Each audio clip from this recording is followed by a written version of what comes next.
The organization started in 2011 when I met my co-founder Darren McCluskey at a meeting for a student organization called the Detroit Partnership at the University of Michigan. The nonprofit itself is 100% volunteer run. Nobody here gets paid for anything or ever has been paid for anything. Currently, this is sort of in a phase 1 stage where we're trying to complete the dozen separate projects concentrated on this 2 square block space and position it as a epicenter and headquarters for the nonprofit. There's me and one other guy that generally do the day-to-day work. We're both out here.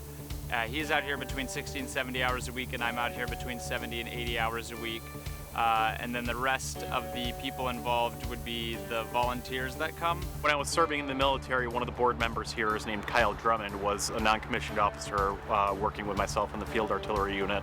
And he is a resident of Detroit. He owns a house right over on Chandler and asked me to come out a bunch of times, and finally I did, and I saw the organization, and I saw what the mission was of bringing high quality organic produce to people who necessarily don't have access to those things, and it was just something that I fell in love with immediately.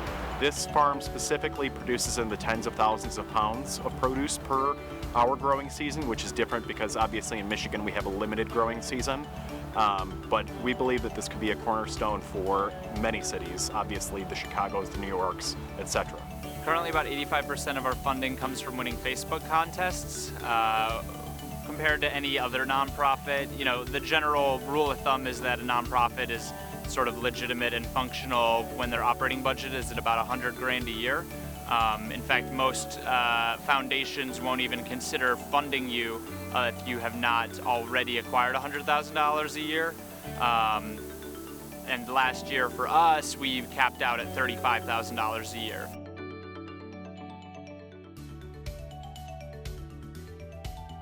What this organization does that I think is unique to any other organization is it gives you the opportunity to take on your own tasks, that being in a wide variety and a large range of things that you can do. Under the Muffy homepage or the Facebook page, anyone can contact us about becoming a volunteer or volunteering. We have open hours on Saturdays 10 to 4.